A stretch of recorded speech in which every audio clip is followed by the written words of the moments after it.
information have to is cooperate me that time. non-negotiable. We have Because no sometimes choice they do ask to than to submit refer to this immediately the in order to ICA reach out before to the everything multitude of ends junior up. high school. So hopefully they won't ask But before the reality is 24th, but that if they ask before these a day or two, tools, then that that is, time please cooperate. families need to give it to Try their children to try study, to finish it was absent, whenever you get and time. it created Don't wait for the Yes, sir. deadline. exclusion Yes, sir. In other words, 24th where the rich people will only get a better education, Yes, sir. and the poor will be denied education Three under the assignments, pandemic. 2 questions So it each. created Very that important questions. Please chisel, do it very sincerely. that kind of thing that So 3 things a sorted. lot I'm of going to children revise will it not one more time, and I'm participate in going to education. share every As we speak detail now, with Nidhi, so don't worry. if we But go to still you engineering can school, they've gone back to note it school. down. Our schools are Presentations for compelled 15 marks to actually have long duration going to start from the in order next to be Thursday. able to what? In Cover each the group, there are lost 2 to 5 people, 2 instruction minimum time, 5 max. almost a year. The Excel sheet will be shared with Now, Nidhi. You have to leading the change. write your topic in the Who Excel leads the sheet change? so other That's the big cannot question. take that topic. Because leading the change means for Class technology test, which is innovation, actually the we have part of no class choice than to participation go for by 10 it marks, in Ghana. going to be So who lead completely the change? MCQs. The multitude Scheduled on of Friday, families 8th who October provide them during with, the who provide them 3 with class. tablets. Same time next week. Is it the state? Then the assignment Is it the for parents 15 who are marks, multiple parents who are poor? Or how do you go 3 about it? assignments, 2 But questions Ghana each. The government has deadline is taken 24th one step October. You can't miss the by deadline. providing I'm laptops telling you again and again. You to can't teachers miss at the a deadline. solidarity rate in order Okay. to be able Is to there any enhance questions or anything this you want to online add up? teaching.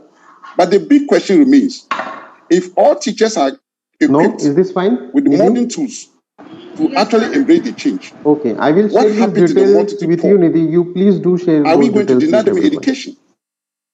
Is the state going to provide Yes, sir. I've noted it down. equipment for all of them? You already This is the noted big it down, question. no? Then Yes, you And just we say that confirm when me teachers are before equipped, sharing with students. but the I learners didn't have share with you. nothing to study, yes, sir. it makes Okay, a fine. fuss, the Fine, you online can. teaching. Okay, you can prepare for And of it. course, From Monday we can you take and I classes. No? know that in We can start education, classes, right? when children sit in the classroom for a very long time, they lose Actually, focus. sir, Tuesday is our last And paper. but here's the case, that is Tuesday why is the schools last are paper. doing now, in order to bridge the gap Okay, fine. Chalo. between the rich So, but I will note the families who were able to attendance provide all the within modern tools next for their children and after those 20 minutes. who could not. Now, in Ghana, we're also asking the questions, or we're also asking questions. If we equipped all teachers with the needed tools, without the children Sir, can you take the attendance now? getting the tools to study, The where do next we go student from paper. here? Not the attendance, Whilst but you developing can't countries leave like the Ghana, meeting. we have competing Actually. demands. Yes, sir. When Yes. is Are we your exam asking the scheduled right government to after come this and class? provide the same materials for Yes, sir. Exam is right. the learners? When Okay, I will health note is it. asking for more money, agriculture, and what have you. So we are in a dilemma. Whether what the state is doing by providing those equipment to teachers is enough to reach out to the poor. Yes, okay. Ketki? These are the big questions. And the research is sir. ongoing, and I'll be very happy, I'll be very Present, sir. willing to share the material with panelists as soon as the research is done. Thank you very much, Madam Moderator. Thank you for that very comprehensive sharing of knowledge, Dr. Braima. We can maybe end the presentation of Dr. Bangalan in a very fast ending. Before I'll call on Dr. KP Jayant, and after Dr. KP Jayant, you can present now your topic, Dr. Braima. Thank you so much. Dr. Bangalan, you can end the presentation. Thank you.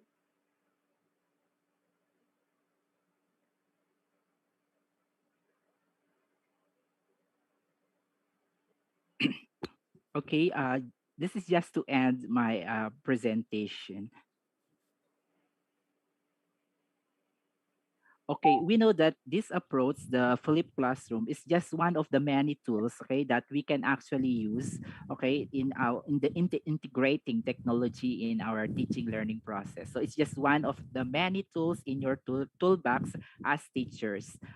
It is actually found to be a very effective and powerful tool, but they say it's not the be all and the end all. It's not the ultimate solution to to all kinds of teachers, to all kinds of schools, or to all types of learners. Okay, this kind of approach, flipping, is an iterative process. So as you implement these practices, reflect on what works well and what needs to be modified. For teachers and students alike, the transition to a flip model takes time, effort, and commitment. So I hope you will be ready to flip your class. Okay, so let's dive into this kind of approach because I found it effective in for my students or in my classes. Thank you very much. Thank you for that sharing of knowledge, Dr. Bangalan. May we call on Dr. KP Jayan to present her topic. For questions, you can interrupt the presenter if you have any questions, since this is an open discussion. So we will be giving an opportunity to our panelists to open up their inquiry to our speaker. Dr. KP, you may proceed. Yeah, ma'am. Thank you, moderator. Dr. Jocelyn B. Hinopa. As panelists have already discussed so many things regarding to the learning teaching process and their research. May I know how much time I have for talking or giving my presentation? As of the moment, Dr. Jayant, you have less than 10 minutes. Can we have that? Because no problem. If you will give me 2 minutes, that's no problem. But if you can give the 10 minutes, okay, fine. So let's say start that is as a theme of this webinar as a conference. Leading changes in the embracing the new trends, innovations in the health science, education, nursing, and the technologies. The platform is very right to discuss about the problems, challenges, and new ideas and innovation for the not only the particular country, for the whole world, because everybody have faced the situation of the COVID-19 as a pandemic situation, and there are a lot of problems they have faced regarding in education, regarding into their professional life, regarding their work life, regarding their family life. The point is that Dr. Ronald and Bangalan has discussed about the flipped classes, and they had really discussed each and every point of the flipped learning and the flipped classes. And they also described the technology which they are using as a Microsoft team. Near about every country is using this procedure as a flipped learning process, since the physical classes is not possible at present in the last 1.5 years. So now the problem is not only that regarding to the using the online classes or the using the flipped teaching learning process. The problem is that what type of the technology you are using. As I am a professional as a computer science and engineering, the technology is playing a big role in every area, not only in the education, it is only in the nursing, healthcare, defense, banking, and in every area. And new technology, no doubt, new technology is growing up. They are reducing the challenges, reducing the problems, reducing the constraints in the teaching and learning with the help of the online. Internet is a big issue. That is, in some countries, they are facing problem regarding to the connectivity, regarding to the online connections, networking problems, and so many more. So it is this is a different matter of drawbacks of the technologies. But in the education, which I am telling about that, what kind of the technologies are using, and what will be the future technologies we will use in the learning and the teaching learning. Just one is the AI and ML, the artificial intelligence and the machine learning, and the cyber security is also a coming technology. Cloud computing, big data analysis, data science, Internet of the Things, blockchain, deep learning, and there are the other technologies which are growing up and which are the required to improve our system and improve our teaching learning process. Now, the problem is not only the online classes, not only the technology, there is some other kind of the problems exist during the education, during the work process of the different offices, different areas, and different platforms. As first, I would like to discuss about the education as a student and teaching.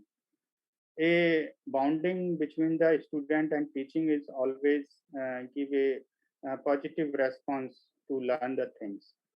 The students now in these days, students and teacher is not a traditional because they are the smart.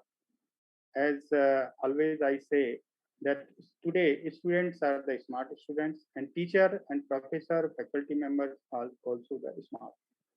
In what manner? As you can think about your mobile phone. As a mobile phone, we are using that a smartphone. We say that is a smartphone. Why we are saying the smartphone? Because everything is inside that small gadget and devices. You can use the clock, you can use any type of the image, pictures, any kind of the, with help of the any kind of the app, you can take the services in a very small devices. In a same manner, that is today is the students are not only the as a traditional student, he or she is a smart student. In what manner?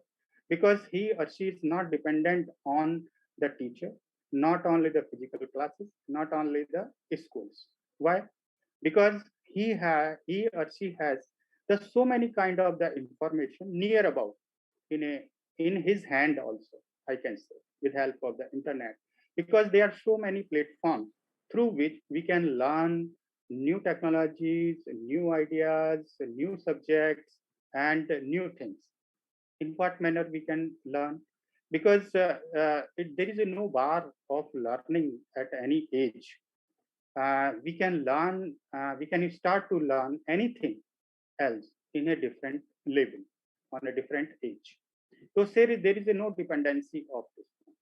If there is a problem, because earlier when there was the traditional teaching learning process, if there is a problem, if a problem having by the students regarding to any question, regarding to any problem, so he or she has to wait for the teacher to take a solution from that 1 day, 2 days. If there is a holiday in between that, time is passed. Now this situation is totally breakout. Yeah, totally stopped. Students is not depends on only the teachers, because he has so many kind of the informations on the YouTube channels.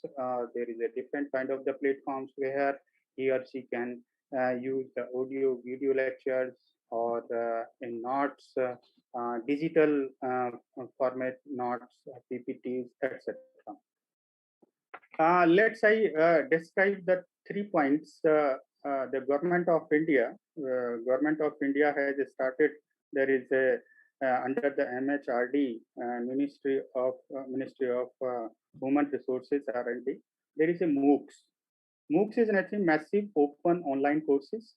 NPTEL, under that there is a NPTEL, National Program on the Technology of the Enhanced Learning. Basically, this is made, the objective of this is to make the high quality learning materials available to the student of the engineering industry. So it means through NPTEL courses, because this is a very huge platform where we can learn through the audio video lectures. They provide a proper platform where you can cover the whole subjects online. There is no need of the teacher as a physical presence of the teacher or anything, because everything is available. And sometimes they come onto the online and they discuss the points. Second one is there is a platform as a spoken tutorial. The objective of this platform is IT literacy. IT literacy for the education and improve the employment potential of the learning in India. So it is a IT literacy is required to everyone. because computer science and computer is attached with the every area, linked with the every, associated with the every profession, either that is a healthcare, nursing, or any area. Just you can think there will be a computer science, there will be a technology of the computer science, which will be the incorporate in that one, and that improve that area and that profession. So the third one is the NEP. As in India, there is a new education policies started, under which there is a new ideas. It means now the teaching is not only a formality. Teaching learning is not formality. It will be a practical based, job oriented, where everybody will be the employable. They can use their knowledge for their employability, for their business, and for their different kind of the to making their life successful. Under this one, these are the few points which I had discussed regarding to the education and the education environment. The technology wise, as I am a computer professional, and so many other professional are related to the direct education, direct healthcare systems, direct nursing. They can show their ideas, their problems, so that the technical person can be minimize their problems, and with help of their minimum cost and minimum time. So this is my submission regarding to the education, and I would like to thank to Dr. Pong Kamon Krishna Bundu. She has described his research in a very well manner, what she did in their research work. Dr. Ronald Banglan has also described a flipped learning process in a in a good manner, just I can say, because we are also using the Microsoft Teams, whereas the Google Classroom, Zoom, WebEx, or also the platform where we can use. Okay. Thank you to all of you. My sincere thanks to the organizer, Dr. Nidhi Agrawal, Dr. Avishyo Imton, Dr. PK Agrawal. Really, my heartiest thanks to everyone that you gave me a platform of discussion. Thank you. Is there any question from your side? Thank you so much, Dr. Jayan, for that wonderful knowledge that you imparted to us. So now, Dr. Pongkamon and Dr. Bangalan, do you have questions to Dr. Jayan? The floor is open for the question. So I do not have any questions, but I would like to share with Dr. Jan that in Thailand we have like a MOOC, that you mentioned earlier. It's there is a ton of the curriculums on the the online that people who want any what they want to learn, not throughout world everybody can.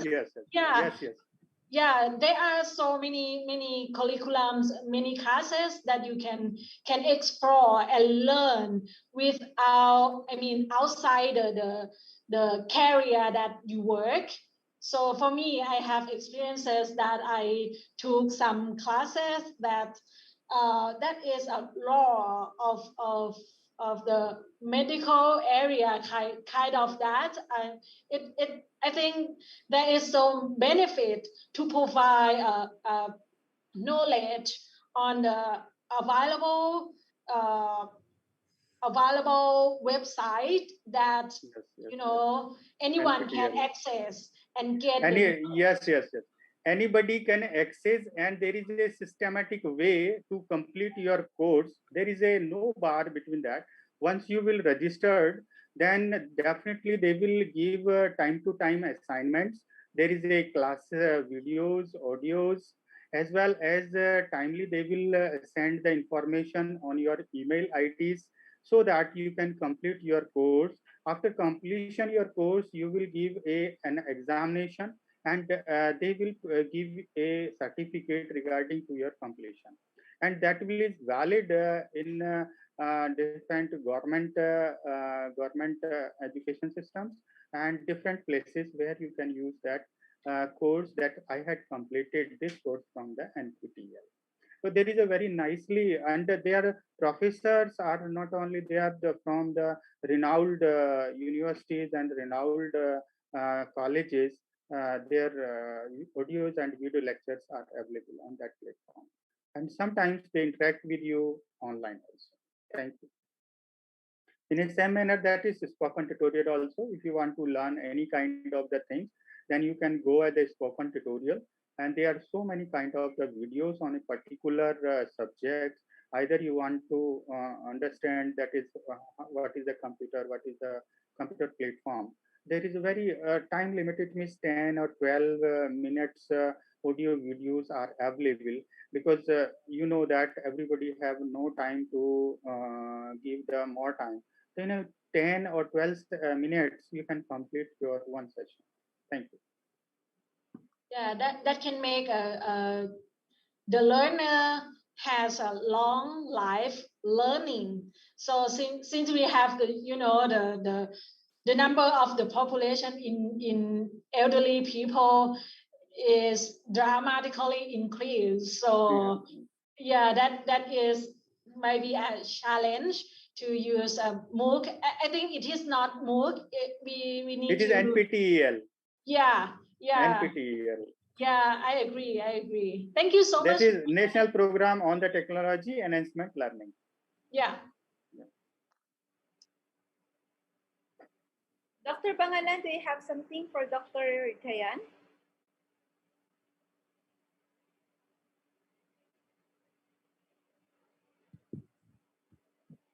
Actually, in relation to the sharing of Dr.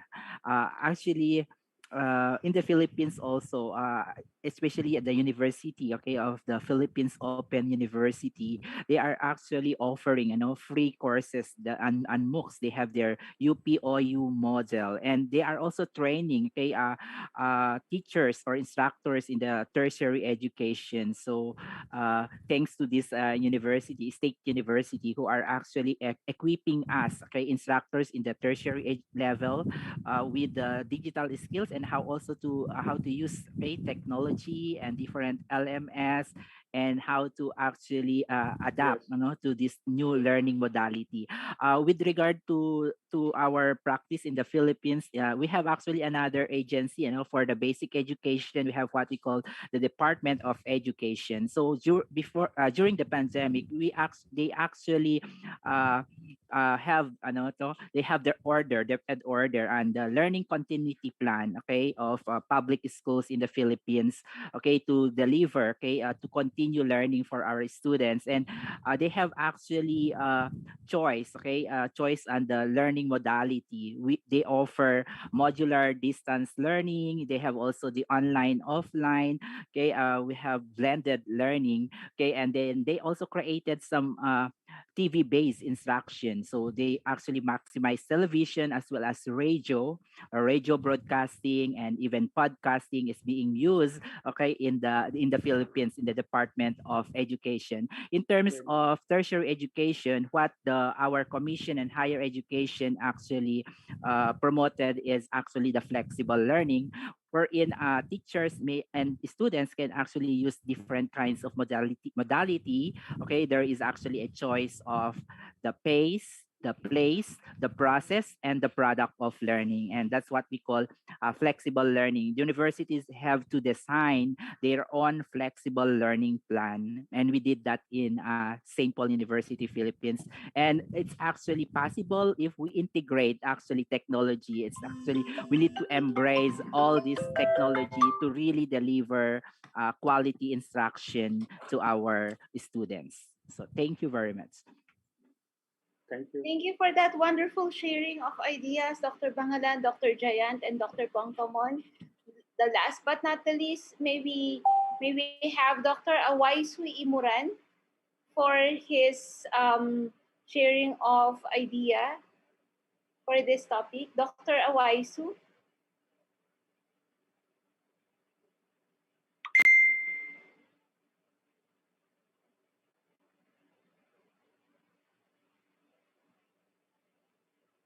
Dr. Awaisi Morana, Dr. Braima.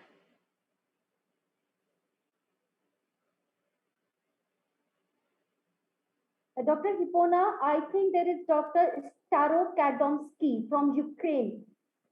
He is also here for the panel discussion from Ukraine.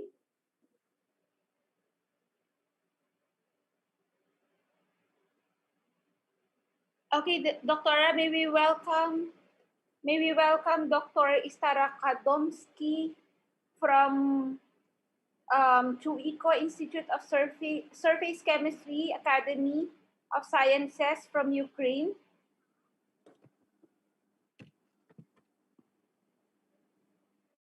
Dr. Starokadomsky, are you around?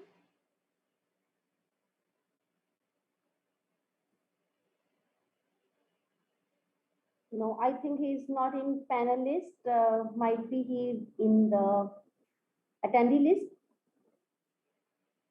I'm checking on the attendees, Doctora, but he is not also around here. Maybe the last one, because this was written in their native dialect. So I already accepted him to join the panelist session.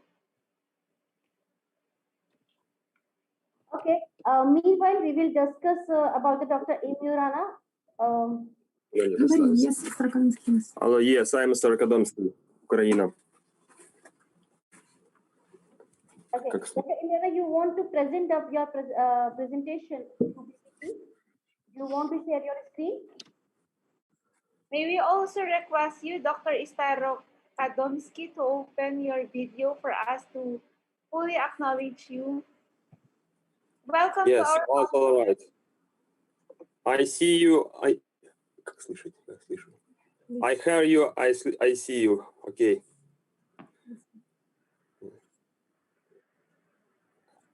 Welcome you, Professor. Could you please open your video? Они видят меня?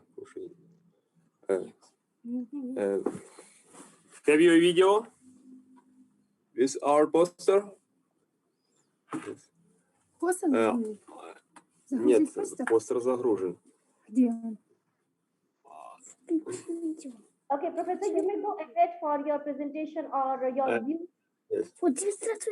This is my time for presentation. Yes, I need to go. Ладно, вот она здесь. Сейчас, подожди. Our presentation is supercritical extraction of bioactive components. Okay, Professor, I just want to know about the Ukraine. The first slide, please. Okay, fine. Excuse me, this is the first time I go with electron presentations. Yes, it is. There are a new technology of extra pure extraction. Now we have the many methods for extraction of bioactive components. The supercritical extraction is one of most modern methods. It is a method with excuse me, ma'am. high productivity, high quality of components. Tell me. With using ma'am, could you remove the lobby for today? I'll remove it once everyone joins. I will remove it. Because before joining itself, students start paying. CO2 as yes, ma'am. As soon as your test starts, I will remove it. You know, this technology now today. This technology is have use in the world. the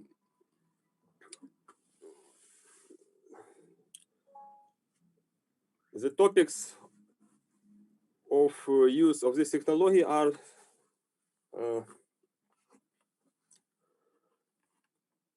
many components that we can obtain by this method.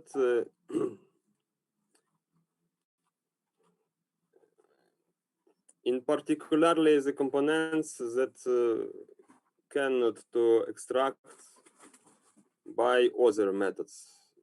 This is by solvents, by non-critical extraction.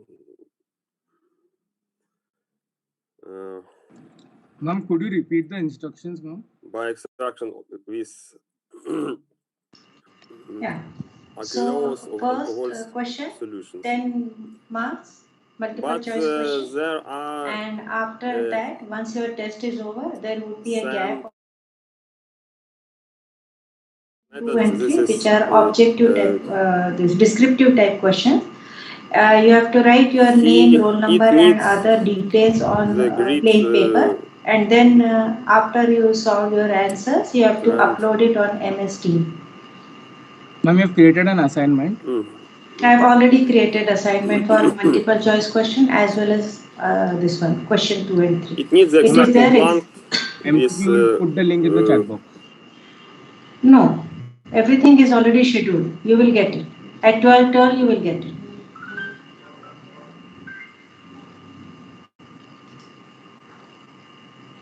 I have scheduled assignment as well as multiple choice questions.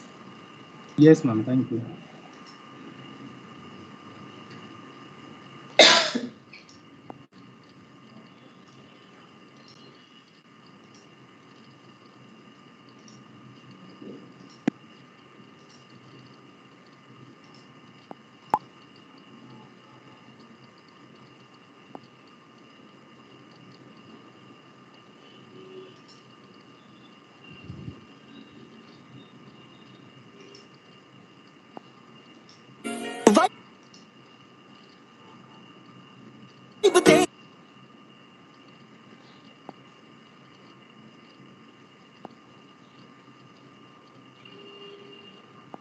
भाई खत्म हो गए थे पैसे पैसे नहीं डालता तो कैसे एड्स चलते हैं एड्स बंद हो गए थे और ऑफर पूरे टाइम छोड़ना होता है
If you have received paper, just raise your hand so that I know that you have got. Thank you, Nidhi.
2 more minutes. Excuse me, ma'am. Ma'am, Vishesh has a power cut on the lights went. Okay.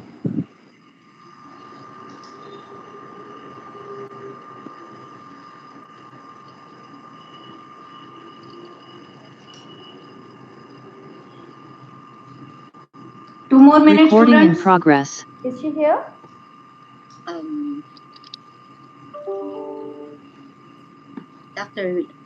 Hello, Dr. Yusuf. Maybe we could check. Maybe we could check as well if Dr. Ramato is around.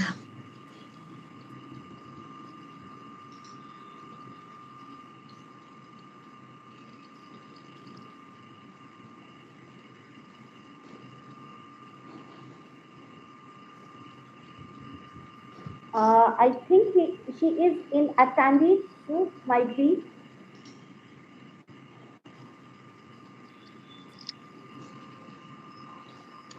Okay. Yeah, we'll find her. Okay. Yeah. Maybe we can. Dr. Yusuf is here already.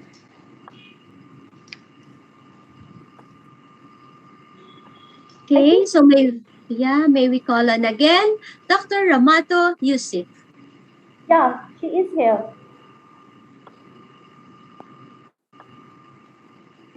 One more minute. Dr. Ramato. Good afternoon, Hello. Dr. Ramato. Yeah. Maybe you can adjust your camera, Dr. Ramato, so that we can see you.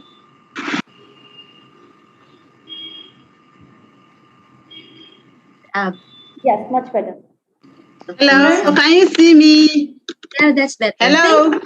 Yes. Hello.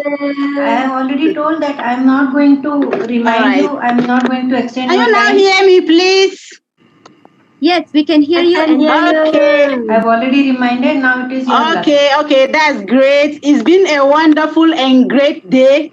We thank God Almighty for making it possible for us to begin and to end successful. In fact, you all did what Napoleon could not do. You've all impressed us. We are so happy and we thank you all for your wonderful presentation. Again, we thank and appreciate our conference director, Dr. Nidhe Agawa, for her great and wonderful, work of teaching, researching, organizing conferences, There are many and students who have not seminars. submitted. It's Book their luck. authored, I do not know. Now, in late turning is there, but it's only for 2 minutes. editor-in-chief, After that, and it will stop. also It won't for extend. her wonderful international conferences Students, being please organized. submit whatever you In have done. fact, Submitted. Globus It won't Journal accept. is very, very proud of you, and the whole world at large is proud of you. May God continue blessing you and your family, and we pray that you continue to live longer to be able to organize more, more programs for people to join and benefit and get more knowledge. Not also forgetting our speaker, wonderful speaker, Dr. Rachel Garcia, for her inspiring presentation and contribution towards this conference. Prof. Rachel is a midwife in an institution of nursing and has served Far East University for 17 years. She has received several awards and she's author of several researches. We are very proud of you and we thank you so much also for adding up your knowledge and voice towards this contribution. In fact, we've learned a lot from you and we can't deny that fact. Also, again, we thank Dr. Ruchika Gupta for her wonderful presentation. She is also a researcher, consultancy, and international affairs from Amity University. She has been Hope everyone has submitted. I can see there are 2 students who have not submitted. Mentor and researcher, and has many now I can't see. skills in guidance and counseling people. In fact, she has demonstrated all these qualities in her presentation. Yeah, Thank student, you so much for all your assignment, Anjali has the not knowledge submitted. you gave us today is a blessed one. Anjali and Ekansh have not submitted. All are proud of your Dr. Rodan Bangalan. Sorry for the Ekansh and Anjali have not submitted. Ekansh, have you submitted? Then I need to refresh my confidence and this knowledge page. shared. Your expertise in teaching, research is very much appreciated. You truly Anjali, I have not seen. Anjali, Ma'am, Anjali just called. She said that she got logged out. Your Just said she was about to submit. Ma'am, you haven't pushed the new data paper, right? analysis. Now assignment you may get any time. Thank you so much. Now also at for 12:30 you will get assignment. Pankaman for her wonderful presentation. Tell Anjali you to really log did in what immediately. Napoleon could not do. You are an achiever and you Yes, have ma'am, she's received trying. several awards. But then it will honors, take time. and funded Others will research start funds. getting their assignments In fact, at you are a 12:30. member of many professional bodies like Yes, it's Medicine Council 12:30. of Your Thailand question and 2 has and 3 will several open. publications. And you have also Tell Anjali to published log in, several click it and researches in a take peer-reviewed picture of journal that and send it to me on WhatsApp immediately. We thank you so much for your contribution Provided she is to able knowledge to log and in. to academia. She has to log in immediately. Yes, ma'am, she's connecting to the hotspot. It says we ran into a problem, she's saying. Life. Okay. Then let her try. Otherwise, I'll find out some other solution for her because that test cannot be given once more. Yes, ma'am, she's trying. She should not panic. Whatever she is able to do, let her do. Otherwise, 12:30 she can start taking that test of question 2 and 3. Next very important guest who is waiting. In 1 minute, all of you will start getting. Congratulate is Professor Brema, also from University of Education, Winneba. Prof has done it very well, and in fact, we thank you for taking time out of his busy schedules, looking at the time differences and all.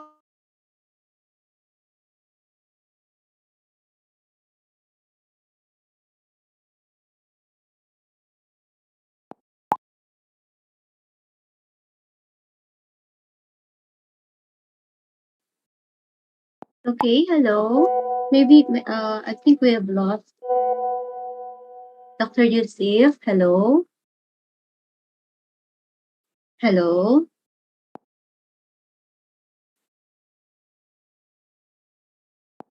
Hello. Hello, can you hear me? Hello. Students, you might have started getting your sorry for the interaction. 2 and 3. Sorry for the interaction. Anyone who has got hello. Just tell me. Yes, all right. Audible now. You can continue. Okay. Ma'am, haven't received it. Okay. So to Dr. No, ma'am, nothing yet. Nothing yet. Lower your hands. We thank you also for your immense contribution. Lower your hands. It's a mentor, teacher, a senior researcher, and a guidance. But you have demonstrated all this in your presentations. Your career or your 20 and your 21-year experience in teaching and researching is also very much appreciated. Your findings after this, anytime you can get. Is very important to us and very appreciable. All your questions, most of the questions being asked, is very much appreciated. We thank you so much.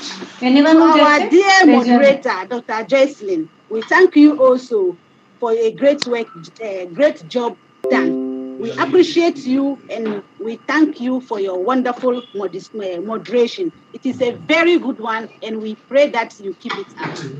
To all participants and delegates, we thank you so much for taking 20 minutes of your busy schedules to be part of us this morning, afternoon in some countries to be part of us.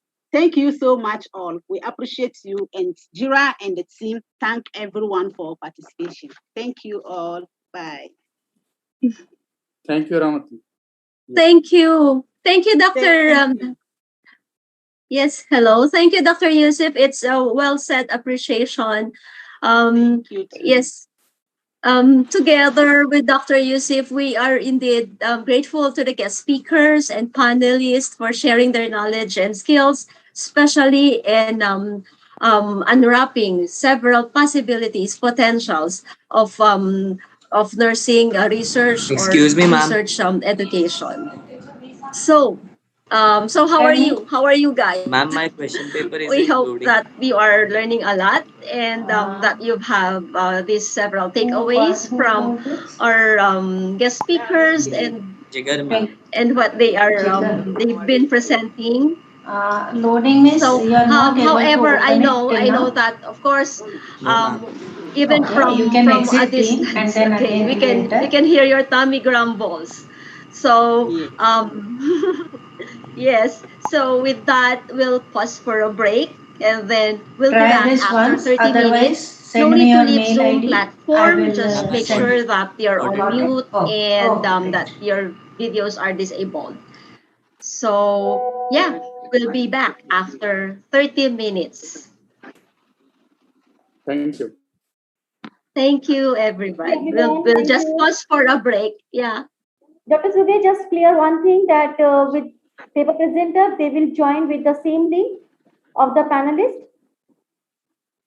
The presenter will be that I have to double check, They have Dr. said Neethi, in the letter, for they the will join with the same link that is mentioned in their letter. Yes, Doctora. For the presenters later, they just need to mention in the chat box so that we can transfer them to the panelist platform. Fine. Thank you. See you then after 30 minutes. Yeah. Okay. So let's go. Let's have our 30-minute break. We'll see you back Thank you, everyone. Bye. later. Later, everyone.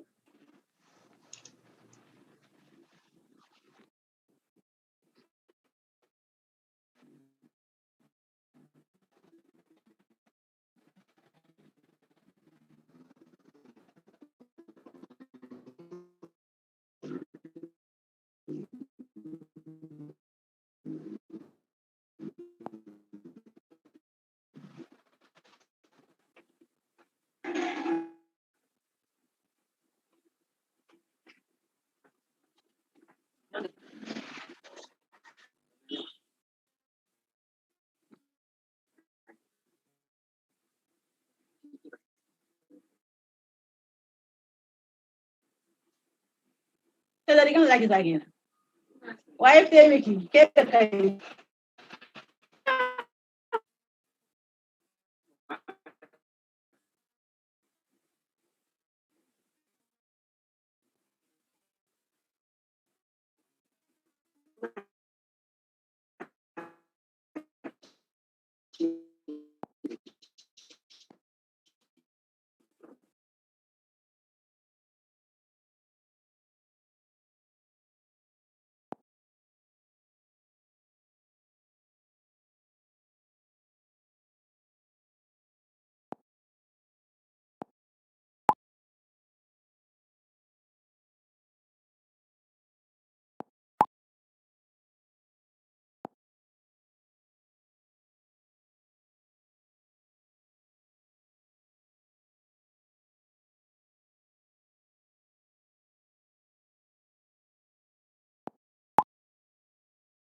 minutes are over.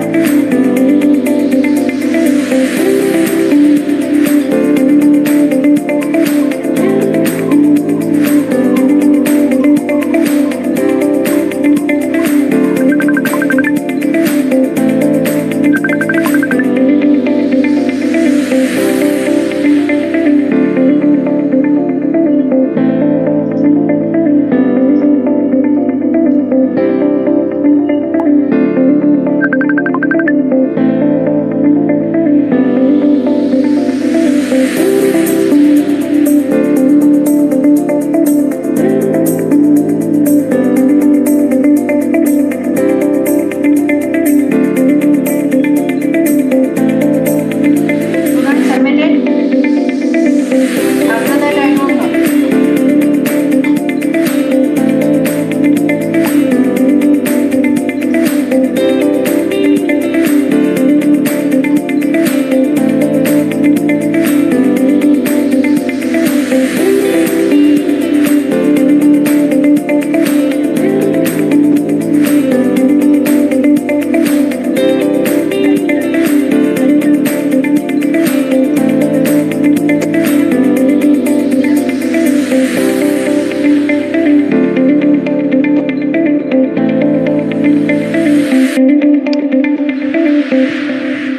I cannot request you and plead for submission. 20 plus 5 minutes I have already given. Even if entire class does not submit, I won't bother. I have given you enough time. Am I audible?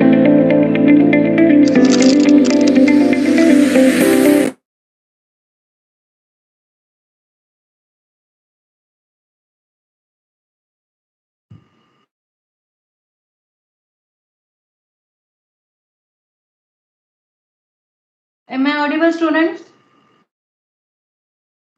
Yes, ma'am. Then why not a single student has submitted? Entire class will get 0 marks in question 2 and 3. I can't accept this.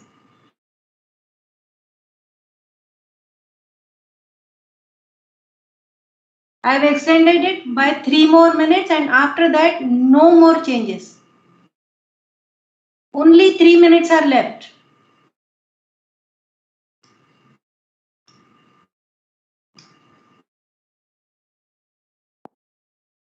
Ma'am, can you see if you got my file?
If you are unable to submit, I won't accept it by mail also.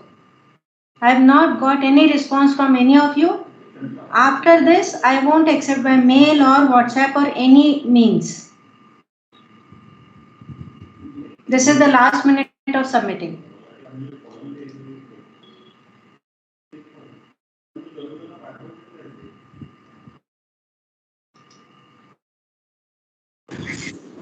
Ma'am, I'm not getting the option of turning in last minute. You are late then. Even I'm not getting, ma'am. You are late. I uploaded the file. I had given you enough time. Ma'am, uploading करके रखा हूँ.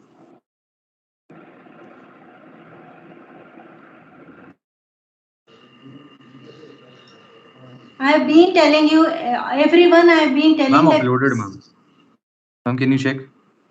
Individually, I can't check now. At least because I have to see everyone. Ma'am, the questions, ma'am, I've solved it in the reverse order, ma'am. It is okay, ma'am. Question 3 पे लिखिए, चलेगा ना? चले. Ma'am, uploaded है, but वो सिर्फ turn in नहीं हुआ, सिर्फ 1 minute. Once refresh the assignment section. Send mail. If I get your mail instantly, only then I'll accept. Otherwise, I won't. I can't accept this kind of behavior, student.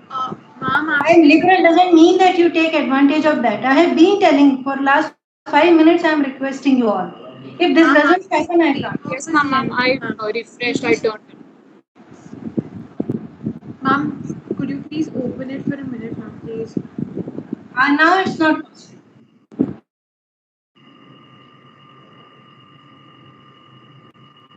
You try. If it is accepting, it is fine. Otherwise, you send mail immediately. I should get it at this instant. Otherwise, I am not accepting.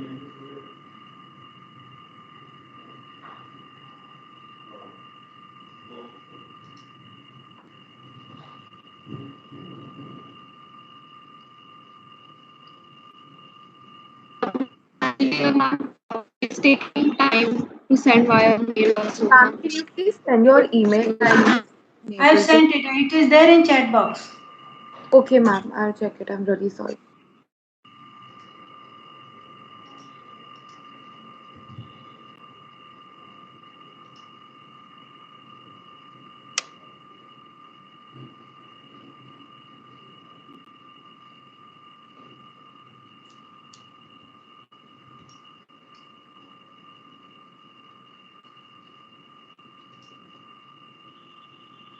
It's very difficult for me to call out each name and ask you whether you have submitted or not. So, ma'am, those who submitted can leave? Yes. Okay. I can see Ekansh has not submitted, Anjali has not submitted, Avdi, Manan, Love, Mansi. Ma'am, it's just uploading. Akash, it may not accept, I don't know. Jigar, Dipankar, Mitanshu, you all have not submitted. It is very, very upsetting. I didn't like the way this class is behaving. Ma'am, I have mailed it to you. Can you check, Vishesh? It's very difficult for me to check each and every student's this. You should have submitted by now. हाँ ma'am इस पे भी हो गया. No need to check the mail.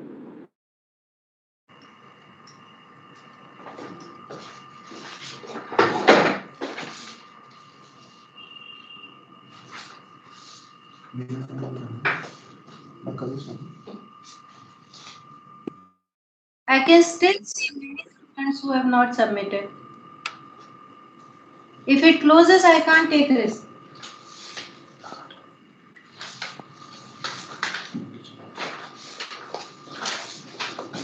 I'm done.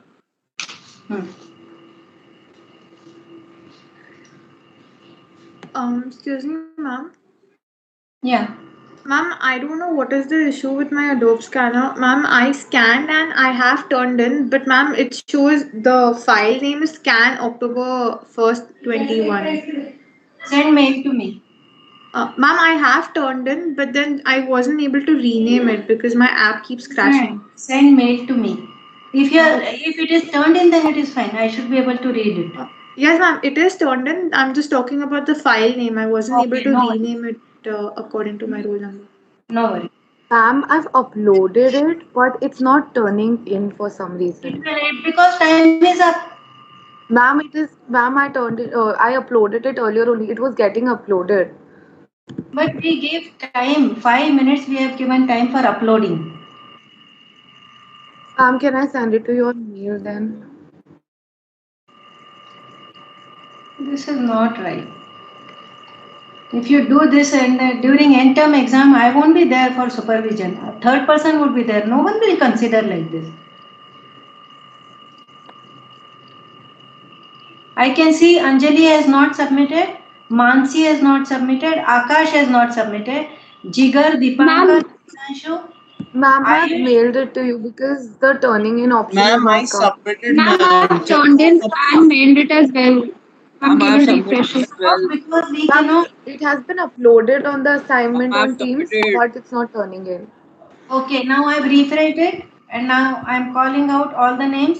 Mansi, I have not received. Mitanshu, Ma'am, Ayush, I have not received. Ma'am, I've mailed it to you. Can you please check your mail? Because it's not turning in I here. need to check others also. Ma'am, If you have now. sent mail, I should get it. Ma'am, I've sent you the mail because the turning in option wasn't there. That's why. Because it is stopped. Time is up. I know. Yes, ma'am. Nandini, I have not got yours. Ma'am, I've mailed you. Siddhant, Pranali. Ma'am, I have mailed you. Ma'am, I have mailed as well. Ma'am, if you could just open it for a second, all of us could turn it in. No, On no, Teams no, as it's well. not. No, time is up. Recording in I have progress. extended it by 5 more First minutes. one are core courses. In fact, 10 Core more courses minutes. are, Ma'am, for actually, the example, if I extended talk version about was our also university, if Sharda University, Greater Noida, if we talk about, we are running, for example, we are running BA program. So certain courses are there. These courses are included in the category of core course. What are these core courses? For example, philosophy, the paper related to philosophy, the paper that is linked with the psychological aspect of the learning, the paper that is linked with the technological aspect of learning. These papers are core courses, and these papers are compulsory part of a program which should be studied by all the students as a core requirement of a program. If students want to achieve a BA degree, they want to go for BSc program in integrated manner. If they want to go for BA program in integrated manner, then certain core courses are there. These are required to be attained. Second one category is core elective.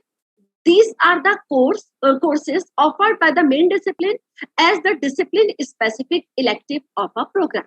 These are discipline specific program. Maybe if I give the example, yes, any student is opting for integrated program in BA, then what they are supposed to do, certain elective programs are there, certain elective courses are there, they have to opt for those. We may prescribe any Hindi paper for them, we may prescribe any English literature program for them, and they are supposed to go for those core elective. Next category is open elective courses. This is the course intended for a transdisciplinary exposure of the students. It is generated from an unrelated course of a program. Usually these courses are open elective courses, and these courses may be offered. For example, again I can give the example, if any student is enrolled in BSc integrated program, or any student is enrolled in BA integrated BEd program, BA BEd program, then what they may do, there may be certain programs which programs are open elective category, and usually these are offered by the university. Skill enhancement elective programs, courses, these are value based or skill based courses that are selected from a group of courses. The students are free to opt according to their requirement. We are well aware about, even our new education policy lays emphasis over what they do talk about. As a teacher, we must try to enhance the skills of the learner. We should try to make them capable, or we should try to provide some ability. We should try to inculcate some ability, potential in them. So what is this? Keeping in mind all these two categories, certain skill enhancement elective courses will be there that are supposed to be offered to the students, and it is requirement on the part of the learner. They have to go for attainment of these credits. Skill enhancement elective courses are, we have already done. These are value-based or skill-based courses that are selected from the group of courses. Students are free to opt according to their requirements. Whatever requirements they do have, they may go for those requirements. Whatever skill they want to enhance in themselves, for which they are inclined, for which they are focused, in which they are interested, they can go for these skill enhancement elective courses. And the second one, last one category is ability enhancement elective courses. These courses are the mandatory to all disciplines. These courses are based on the content that leads to knowledge enhancement. Yes, certain institutions are, it is not mandatory. Few of the institutions are rolling back and they are even trying to merge both of these, skill enhancement as well as this ability enhancement. Then what is it? The academic bank maintains credit of a program in respect of a student based on above distribution. This distribution that we have talked about, a student is supposed to acquire the credits in which university, in which institution, higher education institutions they are enrolled. They have to select some, they have to, for example, certain credit limits are required for them. And these credit limits are so and so will be the credit limit for core courses, so and so will be the credit limit for core electives, so and so will be the open elective course limit, skill enhancement elective course limit. Students are supposed to go and maintain the credits of a program in respect to student based on the above distribution. Whatever distributions we have just discussed about, students could gain credits through any of the registered institutions by pursuing a course or multiple courses from the institutions and transfer the credit to the academic bank through that institution. Yes, student in which institution student is enrolled with, certain guidelines are there. Due to lack of time, we will not be going for those kind of guidelines. Otherwise, we can have a discussion about those as well. Certain institutions are there. They have to get themselves registered for that. They will provide him this so and so kind of degree. For acquiring this degree or certificate or diploma program, what you are supposed to do, you have to acquire the credit from the above distribution that we have already discussed. They will acquire these credits, and after acquiring these credits, this particular institution where they are registered with, where they are enrolled, they can use it as a bank. They can acquire these credits from any other institution. Certain rules and regulations are there for those institutions as well that we will discuss in our upcoming slides. They have to acquire those credits, and after acquiring all those credits, they can redeem these credits. If these credits I have acquired from a core course, I have gone for so and so university. For ability enhancement course, I have gone for so and so university or institution. And in this manner, they will create those, they will earn those required credits, and they can redeem those credits as per the rules and again, I am making an emphasis over the word rules and regulations. That rules and regulations are formulated by University Grant Commission. They have to go according to those guidelines, and they can claim that yes, now I am eligible to attain the degree or diploma or the certificate course. Then academic, they can pursue a course in multiple courses from the institution and transfer the credit to the academic bank through that institution. We have already discussed this. Now we will focus over what are academic credits. It is a value assigned to a course that counts for a credential completion of a program. Program is designed in such a way that it includes a pool of courses in various course categories, which are mentioned above, like core course, core electives, ability enhancement, skill enhancement courses. All such courses will be assigned certain credits, which implies the proportion of time in hours that should be allotted for completion of the course. ABC, Academic Bank of Credit, provides autonomy to the student to complete such courses from any institution of his choice at any period when the course is available, bound with, again, from the very beginning, we are repeatedly uttering this sentence. These are bound with the regulations of the UGC institution in terms of admission and period of completion. It is no doubt multiple exit, multiple entries they do have, but despite this, they are bound to go for those regulations which are regulated by the University Grant Commission. Credit management and credit redemption, what they can do, student could accumulate the credits by pursuing the course from any of the registered institution or university department, and on successful completion of the course, the credit will get transferred in his credit bank account. Earlier, I have discussed this thing. One registered university where they have get themselves registered for acquiring any degree, that will work as a credit bank account, and in this credit bank account they can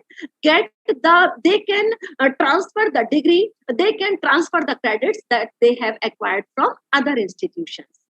A student who wishes to do a graduation certificate program is required to accumulate the required credits for all the credential courses certified for the program. When the student reaches the required level of credit for all the courses for a program, he could redeem it to get a degree from the registered university institution from where he has completed a minimum of 50% of the course. Yes, we have to go for this. The university or the institution from which the student want to attain the degree, at least 50% of the course must be completed. It is mandatory for them. These are in the guidelines of the UGC. They say they have framed this regulation. At least it is required that the registered university or institution where the student want to achieve his degree, it is mandatory for him. Ideally, he should try to acquire a 50% of the course from that specific degree, and for rest of the 50%, they can go for any of the institution. Certain rules and regulations are no doubt there for those institutions as well. What kind of rules and regulations are framed for them, what kind of dignity they have to maintain, what type of, they may also frame their own network, their own regulations. Now, degree acquisition process, if we go, what is this? First, student will get for the selection of the degree, then obtain credit. They may obtain credit 50% from the university or institution from which they want to acquire their course, and the rest of the 50% they can, just a few minutes back in the previous discussion, Dr. Jayant sir has given a very clear idea, but I want to give reference and I want to thank to sir. Sir has given a beautiful description of NPTEL courses. Sir has given various courses are there which are available there. On the MOOC platforms, student can even attain or obtain those credits, and certain rules and regulations are there for obtaining those credits, and they can obtain those 4 credit course, 3 credit course. Even now, UGC has framed this rule that certain courses must be there, which should be opted for the students, that they may go for. A few of the programs are there, OPE, open electives. These may be, for example, promoted by any university. Be at Sharda University, for example, we are offering various programs at the university level. But despite that, if a student is not satisfied with those open elective courses, after that, they may go for the option which was earlier discussed by Sir. Sir has discussed all that, and he was trying to say this thing. Yes, these are the courses, and these are UGC approved courses, and certain students have to get themselves enrolled. Certain time limits are there. They have to get themselves registered for the examination. Certain assignments are needed to be completed. These may be in subjective form. These may be in quizzes that are being conducted time to time. And after that, one examination will be there that will be conducted for the students, and they have to attain that kind of credit. It means 50% credit they have attained from that university where they are registered, and rest of the 50% they may go for the option from other institutions whom they think, yes, they are having expertise in that field, they can be beneficial for us. They can obtain those credits, apply for credit recognition. Again, they have to make the usage of that university or institution where they have to submit all those acquired credits. Yes, so and so credit I have acquired from so and so university or institution. Apply for a degree. After that, they may redeem those credits that they have acquired from other institutions, and they may apply. They may make an application request. They may apply for a degree. They may request the institution or university, yes, give me the degree, and after that they may receive the degree. This is the way that is we may say yes, this is degree acquisition process. Here the student first registers as a learner. The student then accumulates learning experience and credits from the registered institution of his choice. After the accumulation of the sufficient credit, the student applies for a recognition of the obtained degree. We have already discussed this thing. They will acquire the degree, they will acquire the credits, they will redeem those credits, and they may request the institution, yes, now please confer the degree to me. Student then applies for the intended degree with the registered university, where the entire documents are reviewed on the basis of the degree requirement and the issue of the degree if he could fulfill all the requirements. Example, institute can reframe these kind of rules and regulations. These must be the status of the core courses. This must be the status of skill-based courses. These must be the requirement of ability courses. And in this manner, students will be able to put their request to the universities. And if university finds, yes, whatever requirements are there required for conferring the degree to the student, definitely they will provide the degree or issue the degree to the student. Now, this will be the last slides we are switching for. What may be the merits of these academic bank of credits? Yes, if we are framing any policy, if University Grant Commission has decided anything, definitely it will be in favor of the students as well as in favor of the teachers. So here we are going to discuss what are the merits for students. Academic bank of credit opens the higher education system by making it liberal. Here the student can progress through the system with a part-time enrollment and enjoy the privilege of multiple entry and exit. Student will be progressing through a standardized curriculum as a credit bank permit inter-collegiate and university mobility for doing the program. We have discussed all this. The student get an opportunity to experience learning from multiple institution culture and standards. Yes, India is various institutions we are having, various universities we are having. If a student feels, yes, from this particular university, I can acquire the credit and I can acquire my degree or I can attain my credits, they are free to get those. And apart from acquiring those credits, they will definitely learn a lot about the culture and the standards of those institutions. Students get the privilege to customize their degree with the subject according to their taste and industrial demand. Whatever is the demand, if they are going for the ability enhancement, if they are going for the skill-based courses, definitely it may be as per the recent requirements. What is in trend, they may go for that trend. Courses offered through the online modes like national schemes, SWAYAM, LPTL, VLab, or of specified university shall also be considered for credit transfer and credit accumulation. We have already discussed this thing. Whatever courses are being offered by these platforms, these are equally important, and a student can earn a certain credit limit may be there. If from MOOC they can acquire up to so and so limit. This is the last slide. We are switching for institutions, how it may be beneficial for the students. Definitely, we have done a lot about a lot of discussion how this ABC academic bank of credit system may be beneficial for the students. Apart from this, definitely it will be beneficial for the institutions as well. If we talk about the institutions and they are making an implementation of all this, then definitely it would be in favor of them as well. How it is? It mandates the higher education institutions to maintain continuous development. Definitely, if I say, yes, we are offering certain program in Sharda University and any student is inclined to acquire that course, definitely we have to go for those terms and conditions of which we are talking about. We have to maintain a quality. After that, only we can claim, yes, we are in so and so category and we can offer so and so program to our students, or student may be inclined for others. University and autonomous affiliated colleges should be subjected to condition that they are accredited by NAAC. This is the mandatory fulfillment. The university or the institution should get at least A grade. Okay, and after that only they can claim or they can be categorized into those university category or into those institution category which are registered under this Academic Bank of Credit scheme.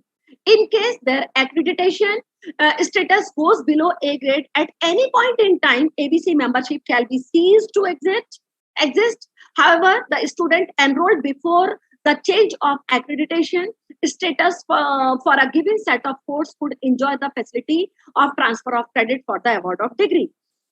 Universities are supposed to apply for the NAAC.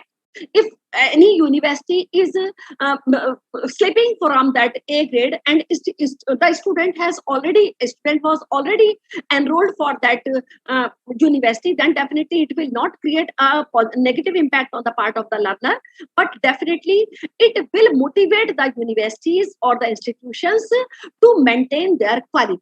Positively, ABC also improves the course delivery across disciplines. The implementation of ABC scheme, the demand of the department or the specific course of department will come into the limelight based on the acceptance of course among the students. We hear the news regularly. If you see, many courses are there. If on MOOC platform we go for the course description, definitely there are certain footnotes out of those courses, and this course is having such a wide number of experiences. So and so strength of students are enrolled for this course. So how the course gets the popularity? It gets the popularity for the content that they do offer, for the status of that particular faculty that is enrolled for that course, who is offering that course, definitely. So in this manner, if any university, any person, any institution want to come into limelight, definitely they have to put genuine efforts, and after that only they can be a subject choice for the learner, and they may opt for that particular person, for that particular course, for that particular institution. If so and so teacher, for example, is teaching this course, she is doing this or he is doing this, definitely I want to go for earn the credit of this so and so course from this university. So for this, genuinely teachers, universities, institutions all have to maintain a dignity, and they have to maintain the quality. This is all from my side, ma'am. I'm stopping my sharing with your kind permission, ma'am, please. Thank you very much. Thanks from my side. Thank you. Thank you, Dr. Rinkal Sharma, for sharing your knowledge on Academic Bank of Credit. Indeed, the students are entitled to multiple entries and exits in terms of education, which is something new. And this is not only beneficial among students, but the higher education institutions as well. And our country will also benefit and gain economically in the future. Thank you for all the organizers as well. Thanks to Nidhi, ma'am. Thanks to you, ma'am. Thanks for providing this opportunity. The last but not the least guest speaker whom we have is Dr. Kwan Kyu Wong-Sharyon.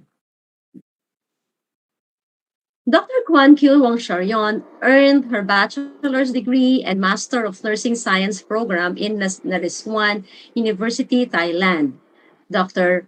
Wong-Sharyon is a hardworking, self-motivated, and a devoted nurse with various experiences both in academic and clinical settings. She finished her doctorate degree in nursing at University of Washington, which she conducted research that could be applied in low-resource setting to help clinicians provide an accurate and reliable tool to guide patient family counseling, permit risk adjustment of outcome-based quality measures, and enable risk stratification in future random control trials. Dr. Kwan Kyu is currently a faculty of nursing in Naresuan University, Thailand, facilitating students learning in adult and gerontology nursing. Ladies and gentlemen, I present Dr. Kwan Kyu Wong Sharyon.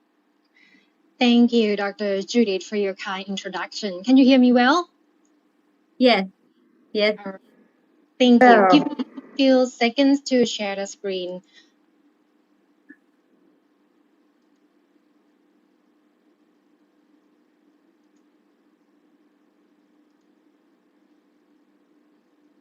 All right, if you could let me know if you can see the presentation right down your screen. Yes, we can see it. It's clear. Thank you. So, good afternoon, attendees, and greetings from Thailand. My name is Dr. Kwan Kao Wongcharan from Faculty of Nursing, Naresuan University. First off, I'd like to thank you, the conference committee, for inviting me for the talk today. With the global crisis of COVID-19 we are facing together now, it's impacting severely on human and public health. Us as the healthcare team needs to come together and find a better way, an innovative way to help our clients who struggle with various health problems out there. So in the presentation I am going to share with you today, in my research team and I are trying to incorporate the AI technology and mobile phone into an assessment tool for people with traumatic brain injury.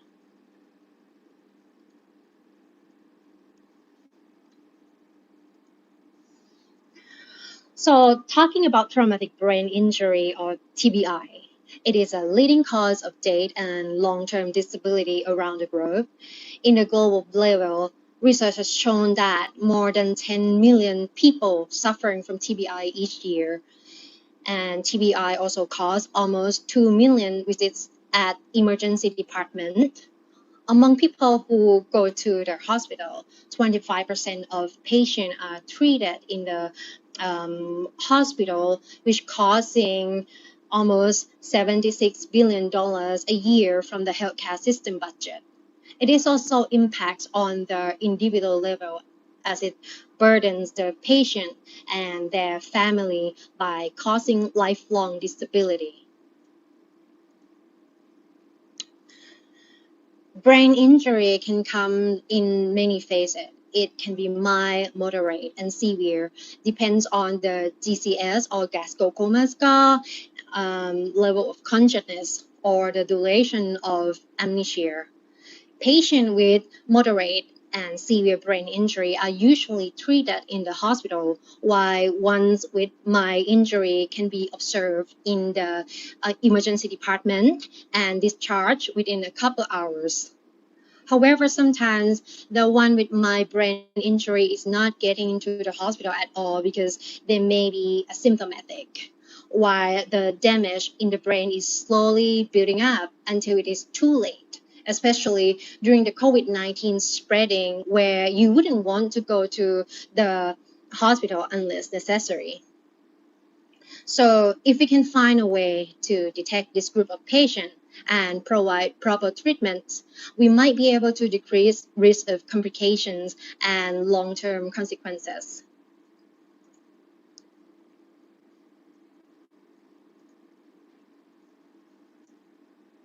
So the literature from TBI study showed that 90% of trauma-related deaths occur in developing countries, especially in low and middle income countries that usually are underserved area for neurosurgical care.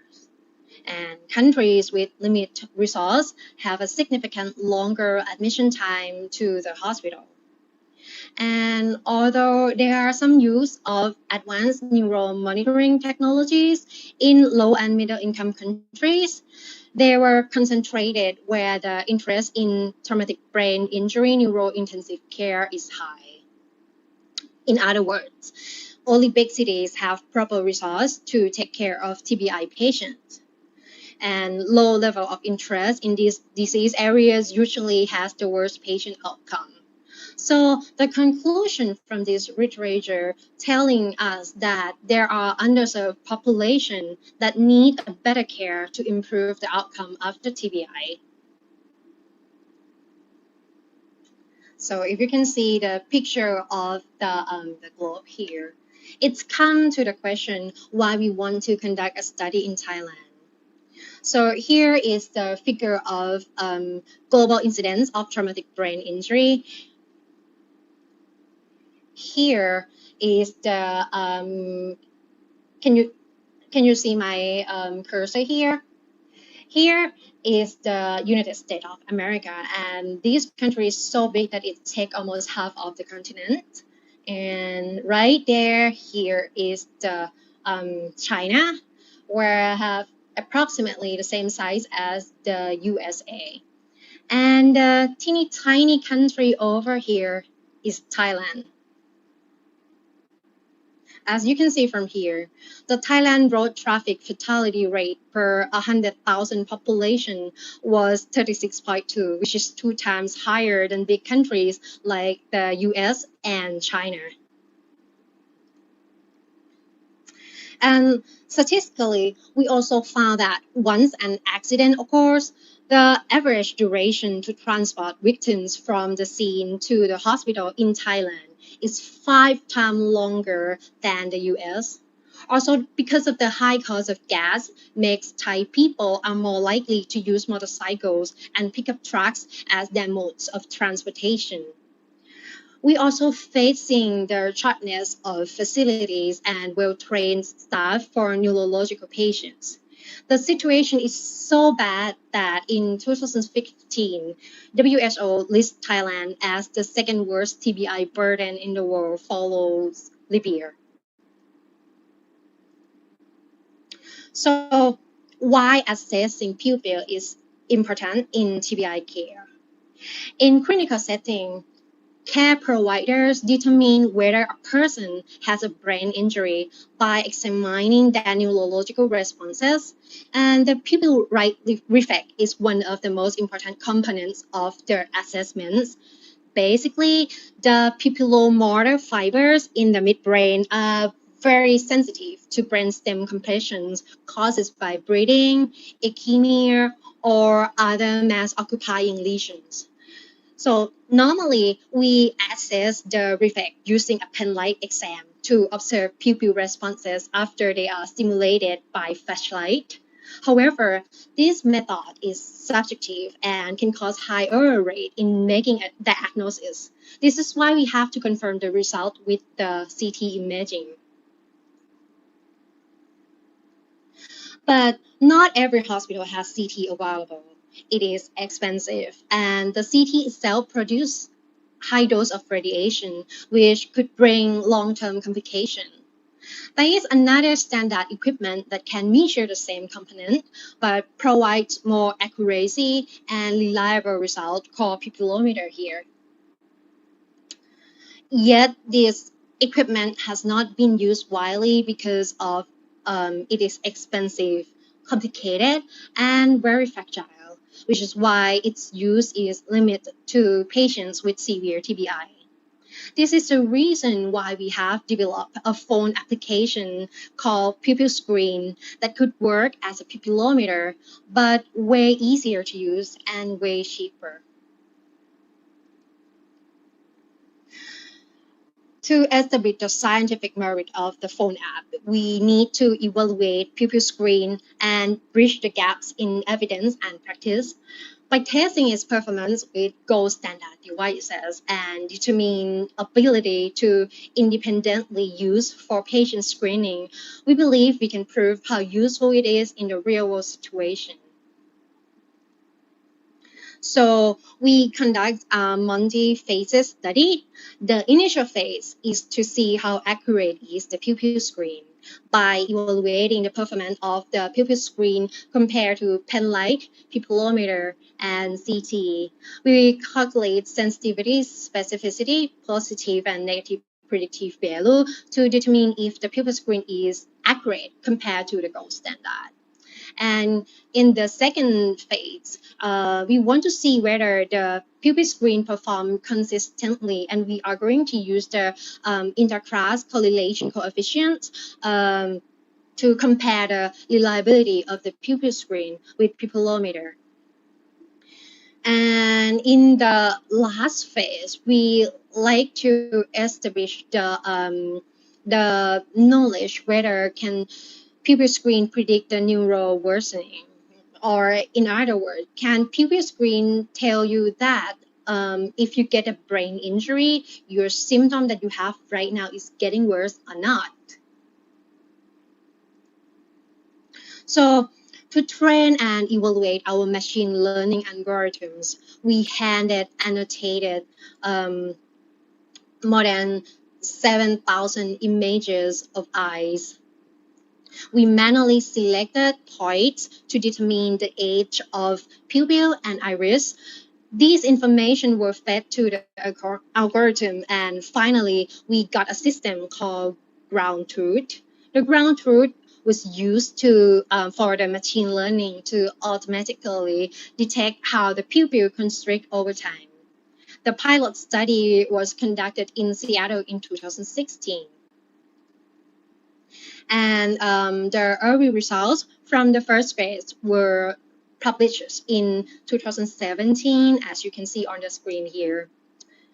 In the first generation of the device, it consists of a 3D print box that a patient looks into, and which contains a port for the iPhone to line with the patient's eyes up with the camera and the flash.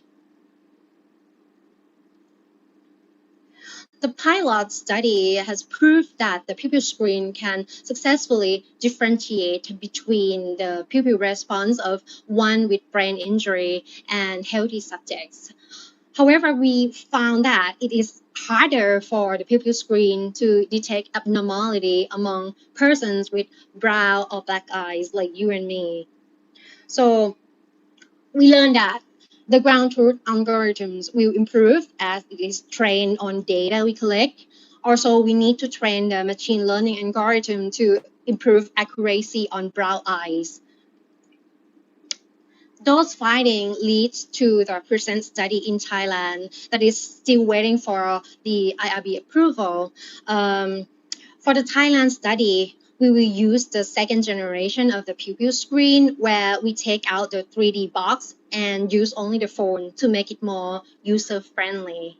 And in case you want to know how user-friendly it is, we can do it by, if you can see the first picture here, we use the flashlight on an iPhone to deliver a light stimulus and to record a video of the pupillary response using the built-in camera. The video recording takes only 6 seconds in total. The data will be sent to the secure cloud system where it is stored and analyzed. And within the next 30 seconds, the results of the pupillary response will show on the phone screen. And that's how it's done. Pretty easy. So if we can prove the accuracy and reliability of the pupil screen, the impact will be tremendous, because clinician decisions are guided from the agnostic tools. So we believe that the pupil screen will facilitate head injury evaluation on trauma centers, mainly in low-resource countries, in which most of the time have limited number of high-cost equipment. And having a low cost and easy to use and reliable equipment would help with early diagnosis, and we believe would reduce morbidity and mortality in this population. With that kind of study, I couldn't done it all by myself. Here, these are my research team. The pupil screen application came with the idea of Dr. Anthony Lohr and Dr. Rin McGarrett here at the center, bottom center of the screen. They will come up with the idea. Dr. Anthony Lohr has some background in computer engineering. So they work with Dr. Alex Mareskakis. We just call him Alex. So Alex is the one who write the phone application for pupil screen. And then here is Dr. Eric Brandas. He studied about how to evaluate the practicality of medical innovation or medical technology, and he connect us, me and here Dr. Anna Carolina Sauer Ribeirado, to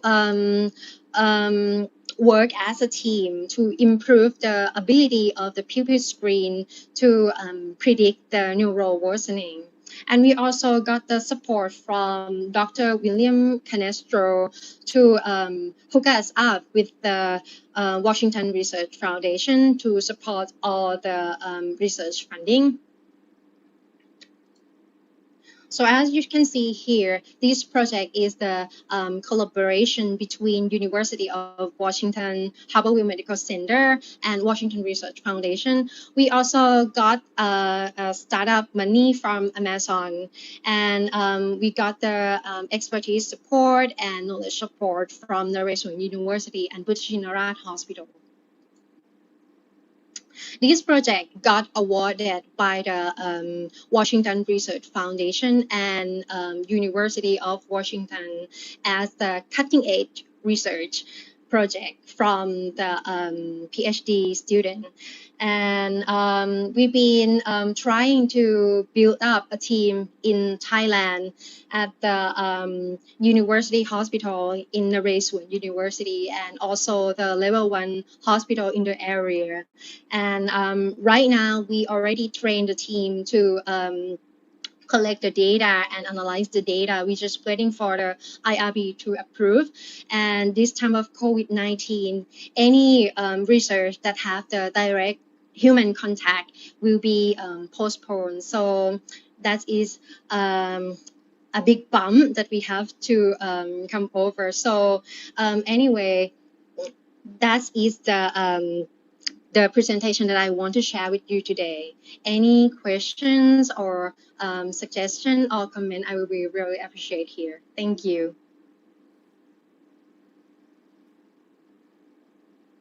Thank you. Thank you, Dr. Kwan Kao Wong Charion. This is really an interesting study, and I actually amazed on how you did it and your team. Yeah. Just can I ask just one question? Definitely.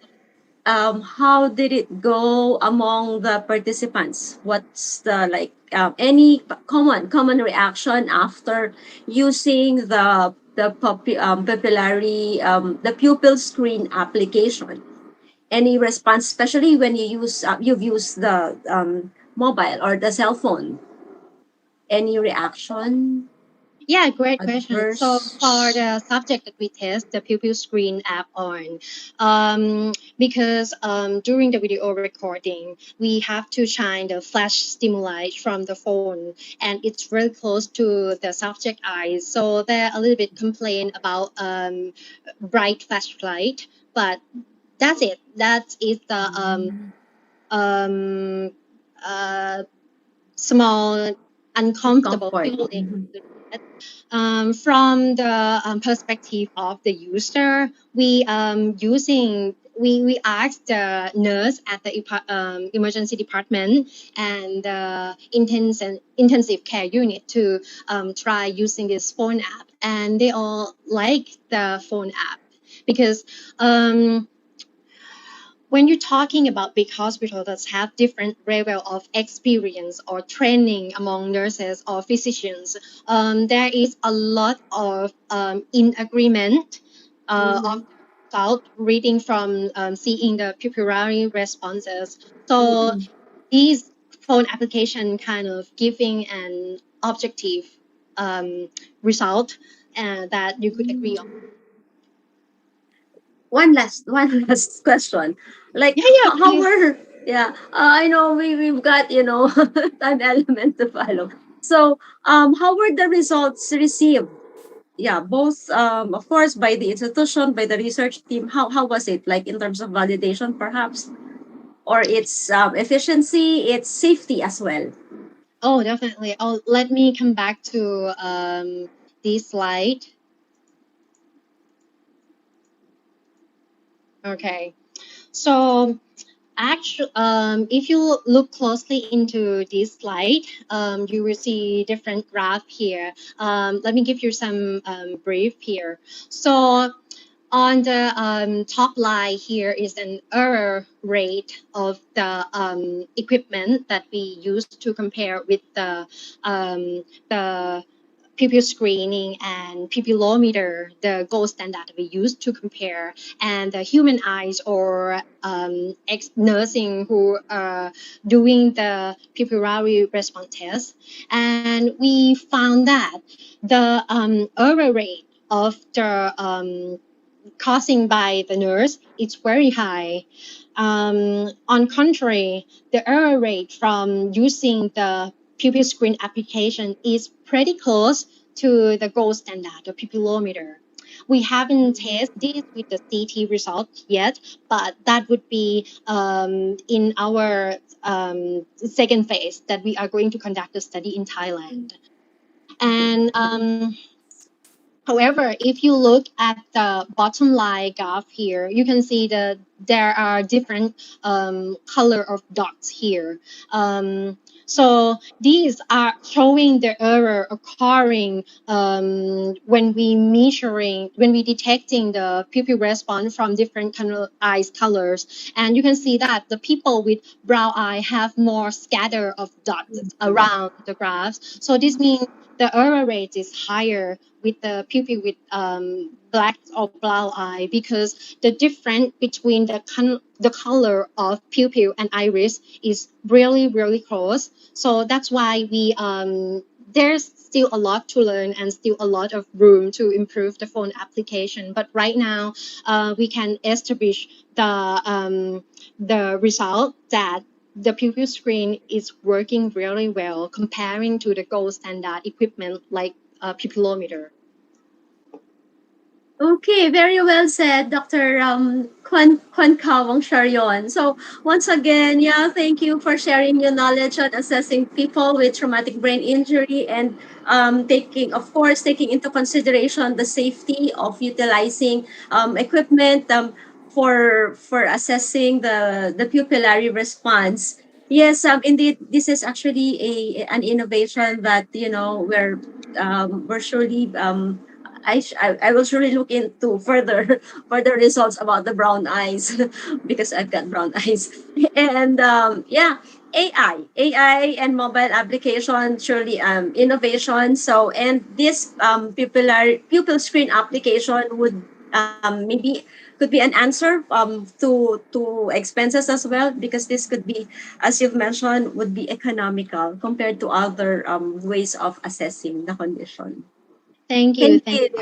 If you can give me another few seconds, so I would like to give you some update about the safety of this pupil screen app.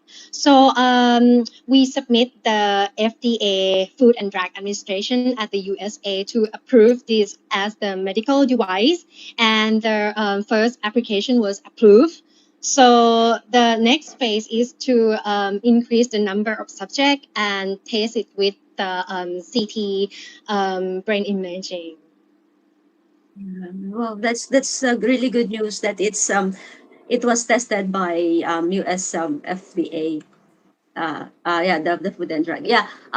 So again, congratulations to your new study, to this new again an innovation for eye check for pupillary response check for assessment. Thank you so much. And Thank you, Dr. Kwanke. Sorry? Thank you, Dr. Kwanke, for this presentation. And actually, I was asking something, but Dr. Kwanke and Dr. Kwanke both are of the same, both are of the nursing, and the topic is of your favorite stream. So you were quite busy to discussing something. Few parts are out of my mind because it bounced back because it is not of my same stream. I'm from the education sector. But the presentation is very good because I know something new and I learned something new, and I hope our attendees, our participants also learn something. But Dr. Kwanke, I just want to ask that do you have any, because you are in the as a professor in nursing institution, so are going to teach how to nurse, how to help clients.